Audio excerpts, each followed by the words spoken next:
Coucou, salut les youtubeurs et youtubeuses, on se retrouve pour une petite vidéo, là ça va être dégustation. Et là je vous présente une petite arachide qui avec des taches un peu noirâtres quand elle est mature dessus. Une sorte d'arachide tachetée qui est très suave et surtout très douce, très crémeuse en fait à l'intérieur, c'est-à-dire qu'elle est relativement molle.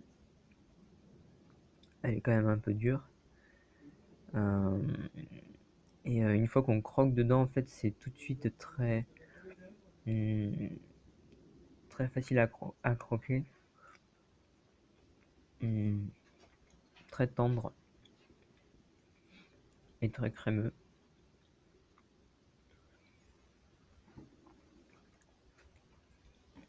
Donc ensuite, après, j'ai fait... Bon, c'est pas un placement de produit encore, mais j'espère que j'aurai peut-être un partenariat avec eux parce que leurs fruits sont super bons. Alors j'espère qu'on va voir. Bon, pour ceux qui arrivent à peu près à déchiffrer, c'est Jurassic Fruits. Et eux, ils font des fruits exotiques qui sont faits pousser bio dans des fermes, donc absolument sans engrais chimiques, sans pesticides et autres. Et c'est vraiment délicieux. Donc là devant, évidemment pour ceux qui l'ont reconnu, c'est le fruit du jacquier, qui est avec une peau un peu similaire à l'ananas.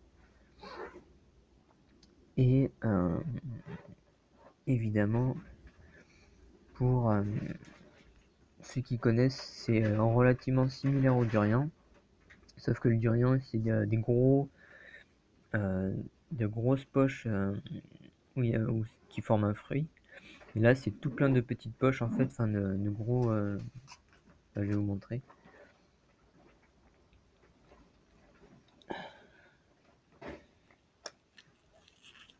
Je vais essayer d'en sortir une. Voilà. C'est tout plein de parties comme ça qui sont beaucoup plus rondes. Là, je l'ai un peu coupé en deux. Et cette partie-là, à l'intérieur, en fait, elle renferme ces énormes graines et qui sont assez costauds et qui germent plutôt bien. Alors, le jacquier, j'en profite pour déguster un peu en même temps. Pour ceux qui connaissent, c'est un goût similaire au fruit de la passion, à la mangue.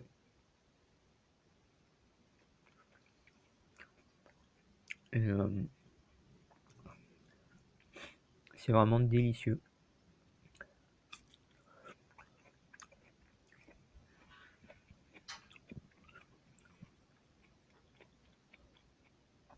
Après, pour compléter le tout,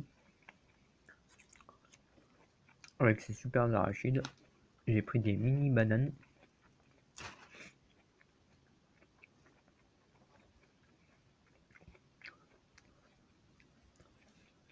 C'est des bananes cailles. Alors, comme vous pouvez voir, elles font la longueur de mes doigts à peu près. Et elles font partie des très rares bananes. Parce que comme on le sait aujourd'hui, la plupart des bananes qu'on trouve dans les commerces sont faits hors dom-tom. Et avec malheureusement une technique d'agriculture intensive. Avec plein de pesticides par exemple qui sont interdits en Union Européenne et autres. Et malheureusement ça perd complètement le goût de la banane. Et là je suis vraiment content de retrouver parfaitement en fait le goût et l'odeur de la banane vraiment parfumée qui prend vraiment au nez. et qui se sent dès que vous approchez d'une banane, quoi. Là, c'est vraiment quelque chose, ce genre de petite banane. Bah, après, sur n'importe quelle banane qui pousse de manière naturelle, ça peut être plutôt bon. Après là, ce qui est bien, c'est que ce genre de fruits, c'est que c'est des fruits qui proviennent de sources naturelles, on va dire. Si vous voulez, les agriculteurs qui les font pousser ont pris des graines et des fruits, du coup, d'où proviennent les graines qui proviennent de la nature, au lieu de certains groupes de semenciers. Et là, on retrouve vraiment le goût brut du fruit.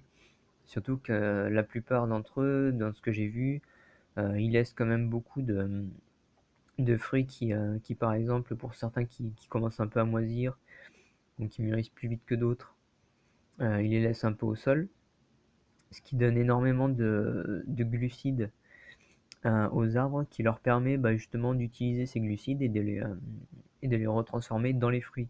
Et donc du coup, ça donne des fruits en fait qui sont vraiment très très sucrés, qui sont super bons, qui sont très suaves, qui sont vraiment divins.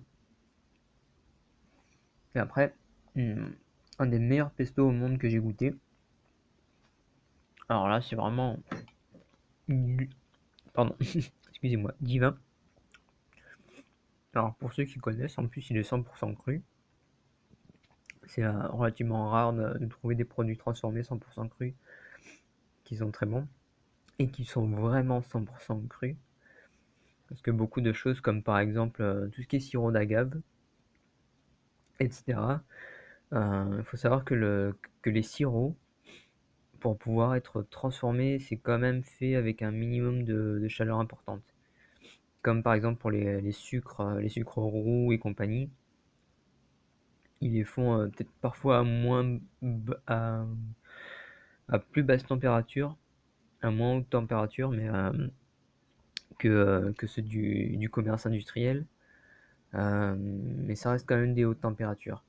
J'en ai pas vu encore, ou rarement vu, dites-le dans les commentaires si vous en trouvez, euh, des, euh, des produits sucrants qui sont faits à vraiment environ 40 degrés.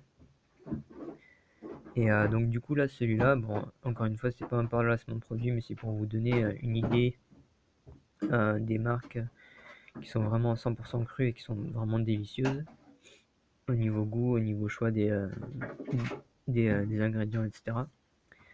Donc la marque c'est Vita Verde et là c'est du Heldenkraut. Et en fait c'est un pesto à l'ail des ours et canneberge.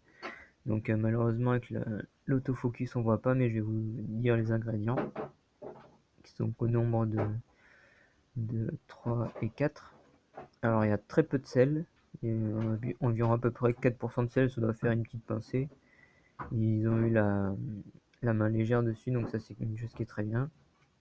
Ça permet un minimum de conservation, donc à la limite c'est bon, et puis tant qu'il y en a très peu, c'est quand même bon pour la thyroïde et autres. Par contre, l'excès de sel, étant donné qu'il y a déjà dans les plantes, euh, on va dire que c'est quelque chose qui peut arriver assez rapidement, l'excès de sel, mais encore heureusement, euh, du coup ça arrive peu, et si on en consomme peu de toute façon, ça va, il n'y a aucun risque. Donc un petit peu de sel, de l'huile d'olive pour les ingrédients principaux, évidemment vu que c'est du pesto, avec de l'ail des ours. Apparemment il y a marqué col sauvage certifié, donc on peut en douter que l'origine est de l'ail des ours sauvages. Et des cranberries. Cranberries, pour ceux qui connaissent, c'est des petites baies rougeâtres, qui sont vraiment délicieuses. Et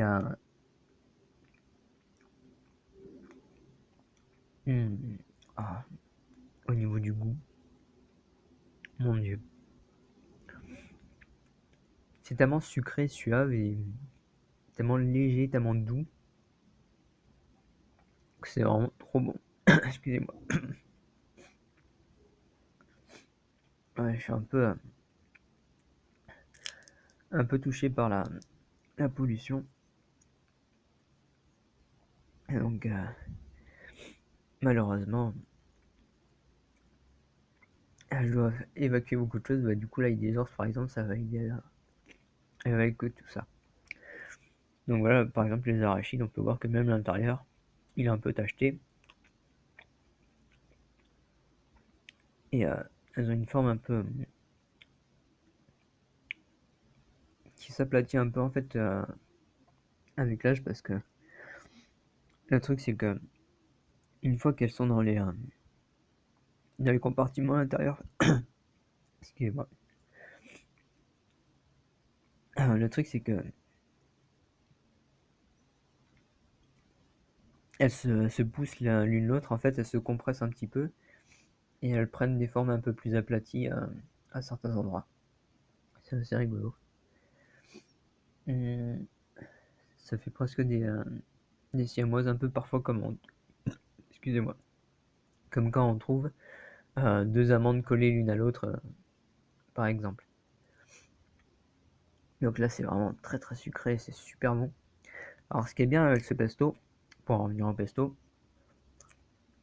c'est que normalement, le pesto, c'est quand même quelque chose qui est plutôt acide. Alors là, déjà, ils n'ont pas mis de vinaigre. Ils ont juste mis de l'huile d'olive, de l'ail et des cranberries avec un peu de sel.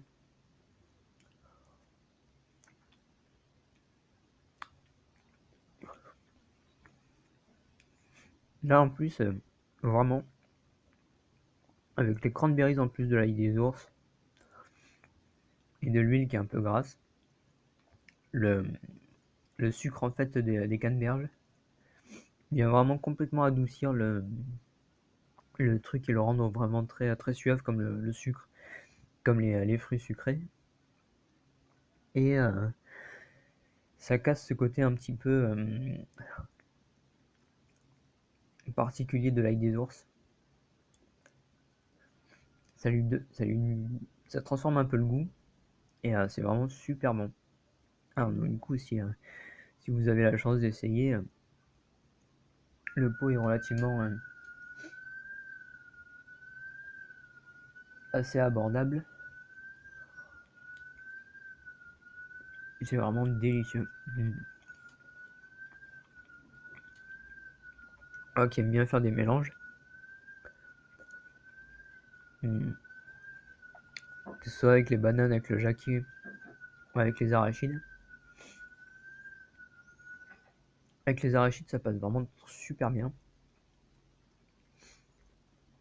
C'est vraiment ultra bon. Donc voilà. Bon, après, j'ai fait. Oups, tout fini. Comme un petit.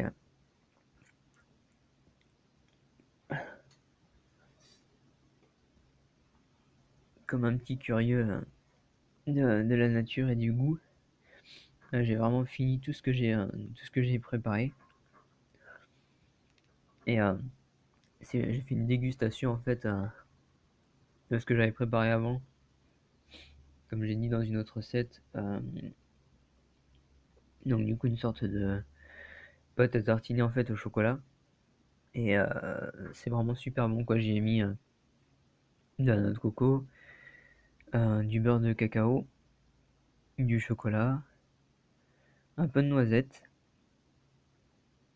avec un peu d'huile, euh, et des fèves de cacao fermentées, crues, évidemment. Donc voilà, tout ça pour vous dire. Aussi par exemple, d'ailleurs je vais prendre un peu le temps pour parler de ça, parce que j'aimerais parler un peu de respect, outre cette dégustation qui est délicieuse, entre certains youtubeurs dont je préfère éviter les noms, parce que je n'aurais pas spécialement demandé permission de les citer et que je préfère éviter les conflits d'une certaine manière générale. Et je parle de ça surtout pour mettre en avant en fait l'éveil d'esprit qu'on peut en retirer, les leçons en fait positives évidemment qu'on peut retirer de ce genre de choses. C'est pas du tout essayer d'apporter des leçons aux gens pour essayer de les faire chier comme la plupart des gens le voient, mais plutôt de se dire qu'à n'importe quelle situation avec des problèmes, on peut toujours en retirer une bonne leçon, une leçon positive de ces expériences et avancer dans la vie de façon intelligente et positive du coup aussi. Donc, bon là malheureusement, je suis avec encore une famille qui mange pas forcément tout le temps cru, donc vous pouvez voir des trucs qui sont pas forcément terribles on va dire. Ça évidemment, je les juge pas, je suis passé par là aussi.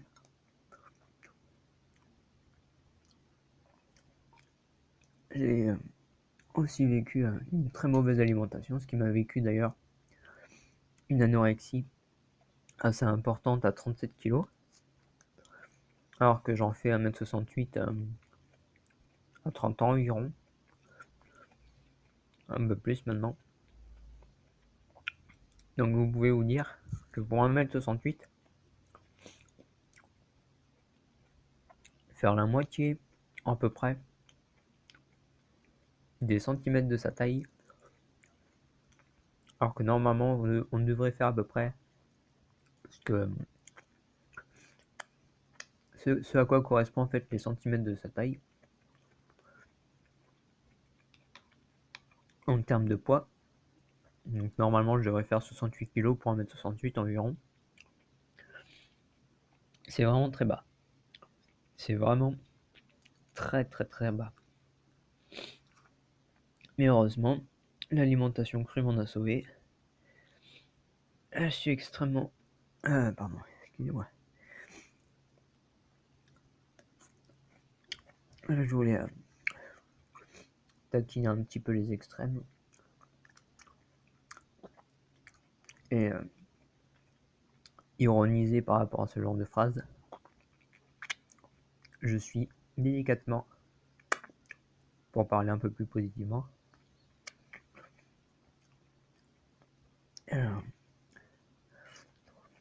tendrement plutôt gratifiant en fait à toutes les personnes qui ont l'idée de voir un peu plus des choses un peu plus sérieuses et saines sur la voie de l'alimentation. Que ce soit Thierry Casasnovas par exemple, ou Irène Grosjean, comme naturopathe, ou bien d'autres, hein. J'en ai vu beaucoup, et j'ai lu énormément, comme par exemple Hippocrate, ou bien d'autres. Évidemment, ce que j'en ai retiré comme enseignement, c'est que toutes ces personnes-là ont compris énormément de choses. Parfois, et j'espère que, comme à tout à chacun dans notre âme et conscience, on peut prendre ce qu'on peut se partager, se dire les uns les autres pour évoluer et grandir, plutôt que de prendre ça comme une punition ou une mauvaise critique, parce que la critique à la base c'est un avis qui est censé ne pas juste pointer comme la plupart des gens le font, des gens inconscients le font de manière uniquement négative, mais une critique normalement c'est un discernement, un avis qui permet de discerner ce qui est bien fait et mal fait, et un peu équilibré aussi entre les deux d'une manière objective sur un sujet donné. Donc une critique peut tout à fait être constructive, et, et positive si c'est bien fait. Évidemment, à l'inverse, il y a la mauvaise critique qui fait juste que un peu dénigrer les gens et mettre l'accent sur ce qui est négatif. Évidemment, là, dans la bonne critique, on discerne ce qui est mal pour aider la personne plutôt que pour la dénigrer, à essayer de comprendre les erreurs pour l'aider à, si vous voulez, trouver des solutions et passer le cap. Donc, de ce fait, excusez-moi, je mange un peu en même temps, c'est tellement bon. Tellement délicieux tout ça. Donc de ce fait, une chose vraiment ultra importante à savoir, c'est que j'ai vu énormément de youtubeurs non vegan par exemple, ou vegan qui, pour certains, pas pour tous évidemment, sont vraiment très irrespectueux des autres et dès qu'on parle d'une chose qu'ils ne connaissent pas ou qu'ils ne connaissent qu'à peu près en théorie par rapport à ce que certaines personnes voient de loin et sans forcément le pratiquer ou connaître vraiment ce qu'il en est, nous dénigrent aussi, donc par ignorance, ce qui n'apporte pas grand chose de constructif et d'objectif. Et parfois on peut se faire traiter de menteur. Par exemple, pour vous donner un petit sujet, il y a beaucoup de gens qui se font traiter de menteurs quand ils affirment qu'ils arrivent à parfaitement manger végétal et cru constamment, pendant plusieurs années. La plupart de ces détracteurs qui les dénigrent disent juste c'est faux, c'est des menteurs, s'ils disent que ça c'est possible, c'est des menteurs. Donc quand j'entends leurs arguments, ils ne disent quasiment que ça. Donc dans un sens, ça me met la puce à l'oreille, ils n'apportent aucun argument. Ils ne font que dénigrer, si vous voulez, purement la personne, sans apporter la moindre intelligibilité dans leurs commentaires, la moindre source d'intelligence, de réflexion, de critique constructive justement et positive, et sans chercher de preuves de quoi que ce soit de leur propre dire. Je trouve ça tellement bas et lâche malheureusement, parce que c'est la vérité, que ces personnes-là devraient peut-être apprendre, s'ils en font le choix évidemment, à se remettre un peu en question, tout à fait dans le respect encore une fois, et essayer d'avancer un petit peu par eux-mêmes avant de critiquer un petit peu les autres, de tester par eux-mêmes par rapport à certaines choses, avant de dénigrer par exemple certaines pratiques. Parce que à l'inverse de ça, même si je vois certaines personnes qui parfois se trompent, au moins ils essayent des choses qui sont vraiment saines et qui au final leur ont montré que ben voilà, c'est des choses qui sont vraies et c'est des choses qui sont possibles euh, et qui leur ont apporté énormément de bienfaits et de bien-être. Et ça les a fait avancer, ils se sont rendus compte de leurs erreurs, ils ont trouvé des solutions et évidemment ben, ils vivent plus sainement maintenant. Et ce genre de personnes-là sont déjà des personnes un peu plus ouvertes d'esprit, on va dire. Même si en soi tout le monde peut être ouvert d'esprit, il suffit juste en fait d'en prendre conscience qu'on en est capable et, euh, et de le pratiquer. Après, ce n'est pas forcément la faute des autres, enfin en partie plus tout de leur ego que de eux vraiment en fait, parce que enfin de ceux qui dénigrent les autres, on ne peut pas spécialement leur en vouloir parce qu'en fait ils agissent complètement inconsciemment. et donc de façon totalement névrotique parce qu'ils l'ont subi ou ils ont été traumatisés sur ce genre de domaine et malheureusement, ils ne comprennent pas vraiment la portée de leurs actes et de ces pensées-là, de ces pensées négatives et qui peuvent être destructrices pour certaines personnes. Parce que certaines personnes qui, du coup, ne sont pas spécialement très éveillées et qui se sentent attaquées par ce genre de propos, peuvent aussi réagir de manière négative. Donc ça engendre en fait de la haine, de l'autodestruction entre les personnes, malheureusement. Donc évidemment, excusez-moi 2 secondes, je prends un orgasme culinaire. Alors entre le jacquier qui est tellement suave, ce pesto à l'ail des ours et à la canneberge qui est délicieux, la banane qui a vraiment le goût de banane et les petites arachides qui sont tellement tendres et comment dire, crémeuses quoi. Enfin, quand elles sont tellement tendres qu'en fait, quand vous les mâchez, ça devient très crémeux très vite en fait. C'est super bon. Alors, je pense que je vais en reprendre et je vais faire une sorte de beurre d'arachide assez facilement fait avec un peu de, pardon, excuse-moi, avec un peu de, avec un peu d'huile pour faciliter le broyage. Donc voilà. Enfin, en gros, euh, voilà, personnellement, si vous voulez, j'aime pas vraiment ce genre de propos par rapport à ce que je disais tout à l'heure, parce que je vis de façon saine depuis environ une dizaine d'années, en fait, environ. Personnellement, je m'en fous un peu de compter les années, j'aime bien vivre au jour le jour, comme ça, même si c'est bien de se rappeler du passé pour éviter de recommettre les mêmes erreurs que dans le passé et plutôt continuer d'avancer dans le moment présent pour améliorer le futur et prendre du coup les trois en compte et pas forcément juste le moment présent comme dans certains courants spirituels le veulent. J'aime bien être vraiment objectif d'une manière globale. Voilà. Et ce genre de propos qui dénigrent directement les gens sans apporter de preuves quelconques, qui disent que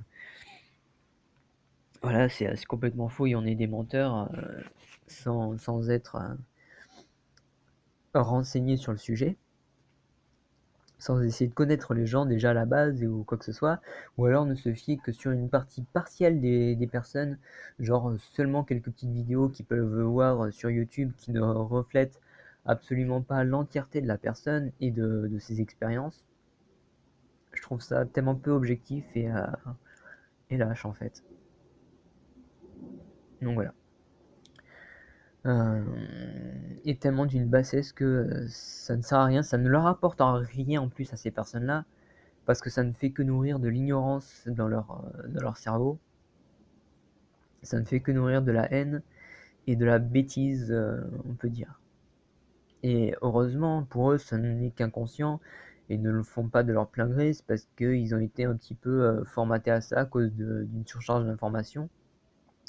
Ils sont inconscients, donc du coup, avec un mental inconscient, ils n'analysent plus assez bien les informations, etc. Bon, j'ai parlé énormément déjà de tout ce qui est névrose et compagnie, dans diverses vidéos.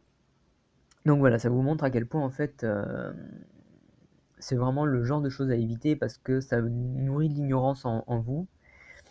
Et enfin en vous, je parle pour ceux qui le pratiquent, hein, évidemment. Et ça nourrit donc du coup de l'incompréhension, un manque d'intelligence en fait. Parce que l'intelligence, c'est la capacité d'analyse, de discernement, de réflexion, de compréhension, etc. Tout ce qui permet de développer la compréhension des informations de manière globale, qui forme l'intelligence de façon assez objective. Parce que c'est énormément de choses, ça joue sur énormément de choses. Par exemple, la compréhension du ressenti, de ce que l'on peut ressentir avec son propre corps, d'analyser toutes ces informations, comme je viens de le dire, avec son propre cerveau, son propre esprit, ses propres capacités d'analyse et de réflexion, de discernement, etc. Et en ne se fiant qu'à un tout petit peu d'informations, ou alors à une seule cause ou une seule conséquence, on ne peut comprendre qu'une partie infime, si vous voulez, d'un sujet. alors que normalement, il y a des millions d'interconnexions. Par exemple, si je veux comprendre comment a été fait ce pesto, je vais regarder tous les ingrédients, je vais regarder qui l'a fait, où ça a été fait, par qui ça a été fait. Si je prends en compte par qui ça a été fait, quel est par exemple leur état de santé. euh, Est-ce que ça a été fait dans de bonnes conditions? Par exemple, des bouchers qui sont totalement malsains d'esprit. On en voit beaucoup de vidéos sur internet malheureusement. Alors je préfère prévenir, donc du coup là, âme sensible, s'abstenir, un peu plus de 18 ans. Si vous voulez, c'est des personnes qui maltraitent totalement les animaux dans certaines boucheries. C'est pareil pour certains maraîchers, hein. Quand on voit certaines plantes qui sont des êtres vivants, mais des êtres sensibles aussi, même si c'est très différent des animaux, ça a été prouvé scientifiquement. Euh, Maltraiter des plantes avec des produits nocifs, etc., c'est tout aussi malsain. À l'inverse, donc ça donnera des produits aussi qui vont l'être, parce qu'ils vont générer une mauvaise énergie déjà, qui, comme je l'ai déjà expliqué, et qu'on peut le voir avec différents tests, vont influer sur la nourriture, sur les plantes, sur sur les animaux. Euh, Aussi avec toutes leurs pratiques qui vont essayer de mettre de la peur dans les animaux, ou alors avec leurs techniques d'agriculture qui ne vont pas respecter la nature, qui vont traumatiser un peu les plantes, si on peut dire, même si je sais pas si on peut vraiment parler de sur les plantes, mais vous comprenez ce que je veux dire. Les plantes, d'une certaine manière, elles sont aussi sensibles. Ça a été prouvé scientifiquement que générer de la haine envers des plantes, par des tests, ça les fait se dégrader plus vite parce que ce sont des mauvaises énergies, des mauvaises ondes, des mauvaises ondes électrosensibles via justement le système nerveux, le système d'électroconduction en fait des synapses et autres. C'est une très mauvaise énergie qui favorise tout ce qui est maladie, cancer, autodestruction des cellules, comme j'ai déjà expliqué via le shiatsu auparavant, la médecine chinoise et d'autres choses. Donc voilà, ce n'est plus à prouver si vous voulez. On sait que ce sont des faits. Et donc c'est pour ça qu'il est préférable de parler de ces gens-là, qui dénigrent avec un certain respect, avec une certaine forme de... Comment dire? Excusez-moi, je suis un peu, un peu enroué à cause de la pollution là. J'espère que je vais pouvoir déménager assez rapidement. Euh, donc en fait, si il est vraiment préférable de parler de ces gens-là avec compassion, c'est parce que déjà en vous-même, vous allez, si vous voulez, générer une bonne énergie à l'intérieur de vous. Donc au lieu de vous autodétruire avec des mauvaises énergies, vous allez vous guérir. Donc déjà pour vous, c'est une forme de respect déjà par rapport à vous-même d'interagir avec des personnes qui sont même négatives avec une énergie qui est positive, des vertus, donc de la compassion, de l'amour, de la compréhension, de l'analyse, de la considération, etc.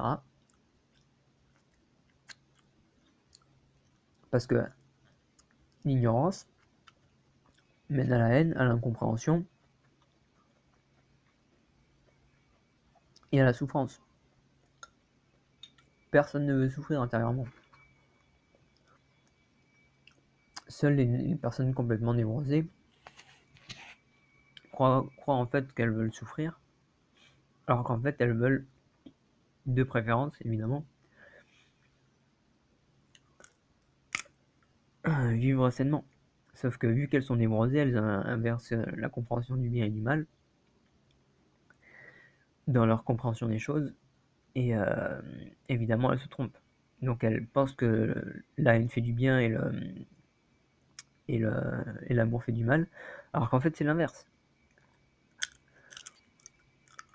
Ce qui est positif fait du bien, ce qui est négatif fait du mal.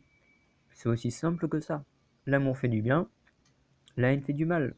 le feu est destructeur et fait du mal, que ce soit aux plantes ou à nous. Donc c'est pour ça qu'on évite la cuisson par exemple dans l'alimentation crue. Et à l'inverse,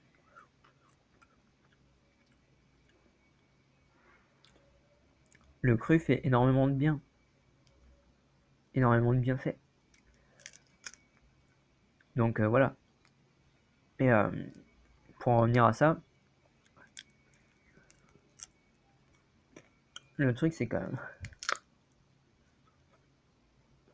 vous passez 10 ans de votre vie, bon personnellement je suis un minimum éveillé, donc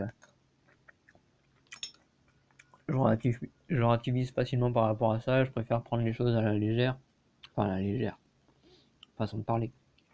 Et je préfère prendre les choses en fait avec humour, si vous voulez, plutôt que de prendre les choses de façon trop sérieuse et me prendre la tête. Je préfère en fait en rigoler de ce genre de bêtises que de me pourrir l'esprit avec de mauvaises idées. Donc évidemment, ça amène beaucoup de bien-être, de bonnes barres de l'air, et de se dire que heureusement on n'est pas comme ça. Donc voilà. Pour vous donner des preuves, hein, un petit peu chaque jour, un petit peu de temps en temps quand je fais les vidéos. Donc voilà, vous pouvez voir que, évidemment, comme je vous l'ai dit, et je suis sincère dans ce que je dis, tous ces produits-là qui sont un peu dégueulasses pour la santé, ce n'est pas moi qui les consomme. Toute personne qui pourra essayer de mettre en doute cette parole, ce sera pas moi le menteur. Donc voilà. Après, s'ils veulent me traiter de menteur, tant bien pour eux. Tant pis pour eux plutôt. Mais dans les faits, dans ce que je mange, on voit bien que je mange des produits frais, des produits crus, évidemment pour une question de santé, bio aussi, naturel au possible. Que dans ce que je fais moi, je fais pousser des jolies petites plantes aussi. Donc voilà. Je prends soin en plus de garder par exemple tout ce qui est graines et compagnie pour bien montrer que j'aime bien justement la pérennité des espèces, les espèces les plus naturelles et sauvages possibles. Donc dans tout ce que je fais moi, les preuves que j'apporte sont que j'arrive bien à manger cru et végétal depuis environ 10 ans. Alors heureusement, je n'ai pas encore subi de dénigrement en fait de ce genre de personnes, mais d'une certaine manière,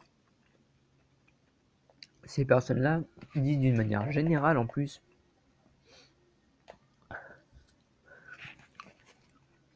ce genre de choses à toute la communauté un petit peu, si vous voulez, de personnes qui essayent de manger sainement.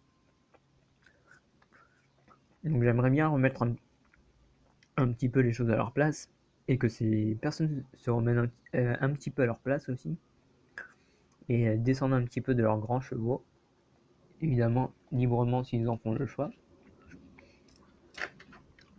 et de se dire que c'est pas parce que eux ne le font pas que ce n'est pas possible. Question d'intelligence et de logique. Parce que évidemment pour manger cru quand on a détruit son corps comme j'ai pu le faire par le passé pendant des années, c'est difficile parfois de remanger cru parce qu'on a détruit son corps et il n'est plus apte à consommer des bonnes choses. Je le vois avec ma famille par exemple, eux qui mangent encore plein de cochonneries. Quand je leur propose des choses saines, parfois ils aiment pas et je le respecte. je me dis qu'avec tout ce qu'ils peuvent faire, leurs sens peuvent être un peu perturbés. C'est une possibilité, comme ça l'a été pour moi. Une très forte possibilité, parce que je connais tous les aboutissants, si vous voulez, de la psychologie et du physique, face à l'intoxication, face à beaucoup de choses. Donc voilà.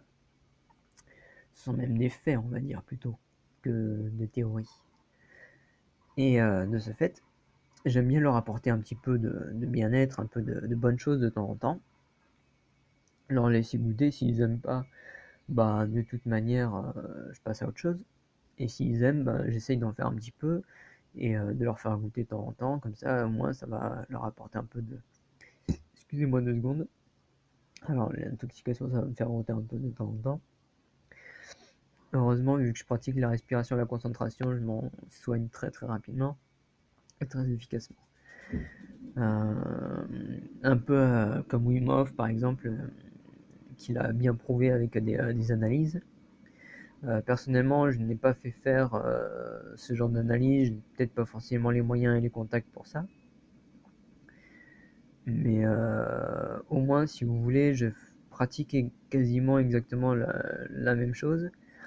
Et ce genre d'analyse que eux font prouve que de toute manière, ce que je fais aussi, que ça s'en rapproche à 90%, et évoque énormément de bienfaits. Et puis de toute manière, il y a déjà eu des analyses sur la pleine conscience avec certains moines bouddhistes et autres qui ont bien déjà démontré les bienfaits et compagnie. Qui sont tellement nombreux d'ailleurs et tellement importants pour la santé. Si vous en faites le choix, évidemment, je vous le conseille très fortement. Ça améliorera carrément votre santé et votre capacité de gestion des émotions, du mental, des pensées et autres. Tout ce qui est capacité en fait physique et mentale en gros. Donc voilà. De toute façon, j'ai déjà parlé un peu de tous ces bienfaits dans d'autres vidéos. Donc pour en revenir à ce que je disais un petit peu, je pense que certaines personnes devraient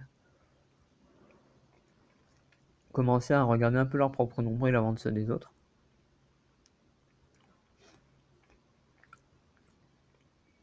Évidemment, s'ils en font le choix, essayer au moins un minimum pour leur propre intelligence et pour leur propre compréhension des choses. Excusez-moi, je préfère en rire. Parce que malheureusement, ils s'abrutissent eux-mêmes en faisant ce genre de choses. D'essayer d'apporter un minimum de preuves, si vous voulez, quand on essaye de parler des gens qu'on ne connaît pas. Ou de choses que l'on ne connaît pas forcément à 100%.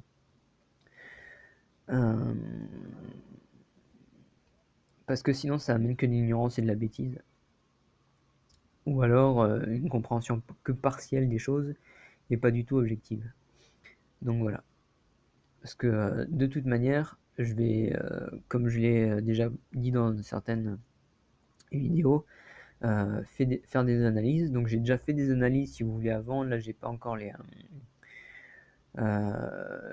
papiers à disposition parce qu'ils sont dans le garage. Et j'irai les chercher et vous montrer. J'ai fait des analyses avant si vous voulez. Et de toute manière, je vais vous le dire là maintenant et vous verrez par des faits que c'est bien la vérité quand je vous montrerai les papiers. Que j'ai eu des carences avec une mauvaise alimentation, avec des produits transformés, cuits à outrance, avant qu'ils n'étaient pas forcément bio et compagnie. Je mangeais relativement peu de produits bio en fait, ce n'est que petit à petit que j'ai commencé vraiment à euh, changer d'alimentation avec un minimum de méditation. Et après, c'est vraiment quand je suis passé à la respiration, à la concentration que ça a totalement changé et que j'ai vécu depuis environ 8 à 10 ans là maintenant, de façon parfaitement saine. Enfin, au maximum du possible, parce que enfin, on va dire que c'est par rapport à mes propres choix que je vis de façon saine. Par rapport à ce que je subis de l'extérieur, qui n'est pas de mes propres choix, malheureusement, comme la pollution, des choses comme ça, mon corps est peut-être pas forcément à 100% sain, mais il est au moins à plus de 80-90%. Et ça, je remercie énormément la méditation, la respiration, la concentration, les personnes qui m'ont apporté énormément de bien-être, et l'alimentation crue évidemment. Donc du coup de ce fait, par les faits que je montre moi, je vais pouvoir vous prouver que en fait j'étais en carence, que j'ai eu des carences en élevées en B12, j'ai eu des carences élevées en vitamine D2 et D3. Donc ce qui m'a prouvé à moi-même que l'alimentation cuite, non bio, etc., comme à beaucoup de personnes qui ont fait ce genre de test, à base de viande et de produits animaux et autres, a été destructrice en fait pour mon système digestif. J'ai eu énormément de maladies, hein. Je pourrais faire dans une autre vidéo où j'en parlerai un peu, une liste exhaustive de toutes les maladies ou quasiment toutes les maladies que j'ai eues. Je me suis vraiment autodétruit parce que si vous voulez, c'est arrivé à un tel point où j'ai eu des dents tellement cariées qu'elles se cassaient en fait. Et certaines, bah, du coup, en fait, elles tombaient en fait, elles bougeaient et elles étaient quasiment à tomber en fait des gencives. Heureusement, je remarque petit à petit que certaines dents qui bougeaient, je sais pas si on va pouvoir bien voir.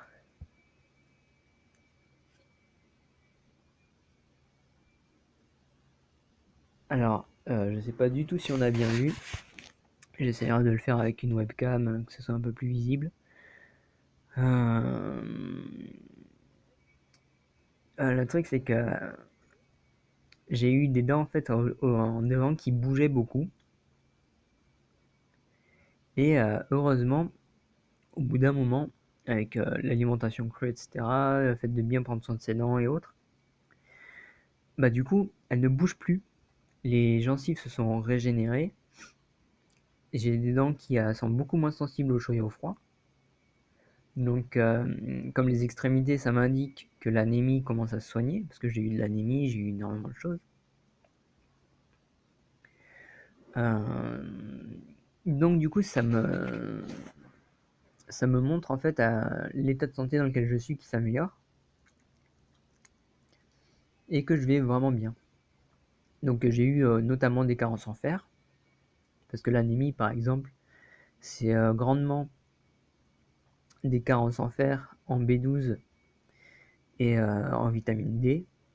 Vitamine D qui est en partie apportée par le soleil. Donc si vous n'allez pas assez au soleil, votre corps ne va pas, si vous voulez, avec la chaleur extérieure, développer le système d'autorégulation de la température du corps. C'est ce qui le stimule un petit peu en même temps que certains aliments qui réchauffent, comme certains rhizomes ou les piments. Hein, j'aime bien parler des rhizomes. Donc les légumes racines, c'est plus court.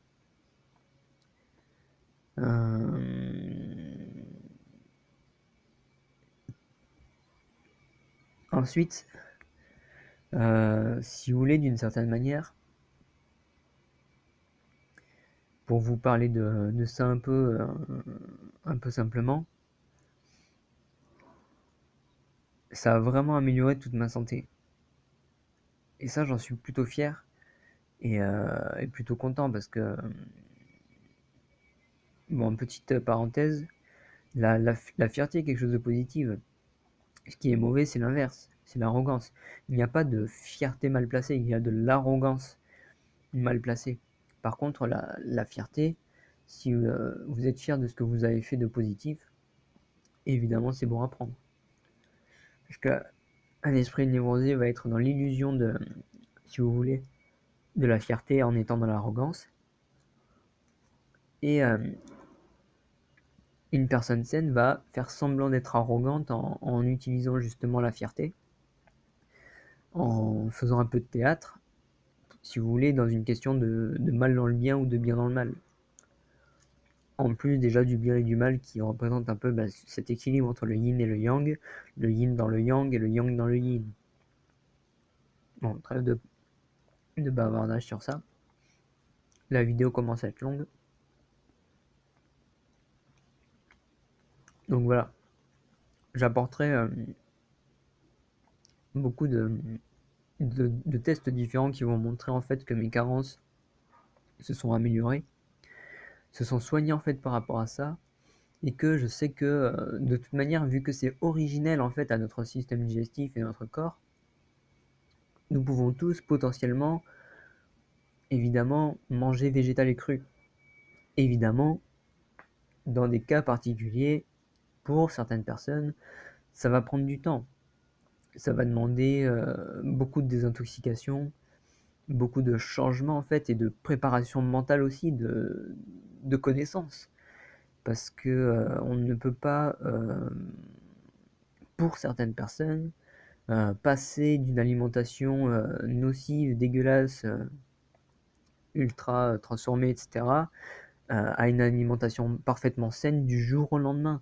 Il faut absolument faire des transitions, et les personnes qui dénigrent l'alimentation saine, ou alors qui reviennent dans une alimentation, si vous voulez, malsaine, après avoir testé un peu des alimentations saines, c'est souvent qu'en fait ils ont fait des erreurs, et malheureusement, de ce fait, en fait, ça leur a fait un peu peur sur certaines choses, de désintoxication ou autre,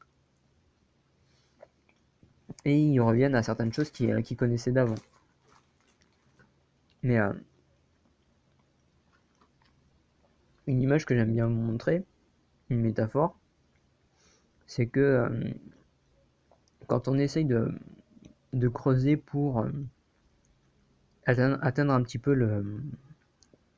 le trésor, le Saint Graal si vous voulez, ou la lumière au bout du tunnel, ou quelle façon enfin, peu importe la façon de le voir, si on creuse un petit peu, un peu plus loin en fait,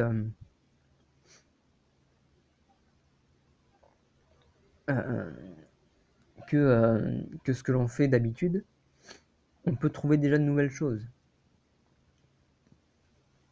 Et si par exemple, je vais essayer de le matérialiser avec quelque chose, si par exemple, voilà, avec ce pesto-là, disons-nous que j'ai par exemple le Saint Graal qu'on va matérialiser avec ça, qui va plonger dedans. Bon là je préfère éviter de la mettre parce que je vais la mettre à germer bientôt après, excusez-moi 2 secondes. Oh pardon pour ce petit rot. Désintoxication en huile, il faut que je me nourrisse sainement. Donc voilà, si je commence à essayer d'atteindre mon but et commencer un petit peu à creuser en surface, je vais obtenir un peu de choses, mais ça sera peut-être pas forcément le but principal que j'essaye de me fixer, qui serait beaucoup plus au fond, et que je pourrais atteindre en fait. Donc si vous vous arrêtez en fait avant le but que vous vous êtes fixé, ça va nourrir en fait, si vous voulez, de la frustration chez vous. Ça va nourrir en fait un manque de confiance en vous, ça va nourrir beaucoup de choses négatives. Donc ces personnes-là qui ont testé l'alimentation saine et qui sont revenues dans une alimentation malsaine en croyant que c'était mauvais pour eux, c'est que déjà ils sont partis d'une alimentation malsaine. Donc on peut en déduire déjà que leur esprit était un minimum névrosé, ou que leur mental par exemple, s'ils n'étaient pas forcément névrosés, a été inconscient. Donc déjà ils n'arrivaient pas forcément à parfaitement analyser les bienfaits et les méfaits de ce qu'ils mangeaient. Parce que par exemple, si vous voulez, pour vous donner un fait qui est véridique, une personne qui va être complètement inconsciente, pour comprendre en fait par le goût, par les 5 sens au lieu des 6 sens, quelque chose de bon ou mauvais, il n'y va se fier qu'à son esprit, et souvent à son ego. En fait, il va goûter des choses, et il va se dire par lui-même que ça c'est bon, ça c'est mauvais, au lieu de ressentir les choses intérieurement, et de ressentir vraiment avec le 6e sens si une chose est réellement bonne ou réellement mauvaise. Alors que se dire par soi-même, par son ego, si vous voulez, que une telle chose est vraiment bonne, ou alors une telle autre en fait est vraiment mauvaise, ça sera pas forcément la vérité. Ça sera la vérité si vous essayez de comprendre la vérité, de savoir si c'est réellement bon ou mauvais. Ça sera faux si vous tombez dans ce qu'on appelle la paranoïa et que vous essayez de croire qu'une chose est bonne alors qu'elle est mauvaise, ou alors qu'une chose est mauvaise alors qu'elle est bonne, comme le principe de la névrose par exemple. Donc voilà. Donc ces personnes-là qui ont fait des erreurs malheureusement et qui sont revenues dans des alimentations malsaines, ce sont aussi des personnes qui malheureusement pour eux, inconsciemment évidemment, donc ce n'est pas de leur faute, ils ont fait ça totalement inconsciemment, ils ont fait des erreurs. Donc ils n'ont pas compris en fait les bienfaits de l'alimentation crue et de la désintoxication, et ils sont revenus à des choses en fait qui leur étaient familières, qui nourrissaient leur ego, et dans lesquelles elles se confortaient en fait, elles se complaisaient. Et malheureusement, ce sont des personnes qui, en essayant d'atteindre le Saint Graal, se sont arrêtées en cours de chemin, ont arrêté de creuser, ont arrêté de faire des expériences, et n'ont pas atteint en fait le bien-être en gros. C'est comme si vous faisiez des expériences, vous faisiez des erreurs, et que vous appreniez des leçons par rapport à ces petites erreurs que vous faites. Donc, à chaque petite erreur, on devrait faire, donc du coup, excusez-moi 2 secondes.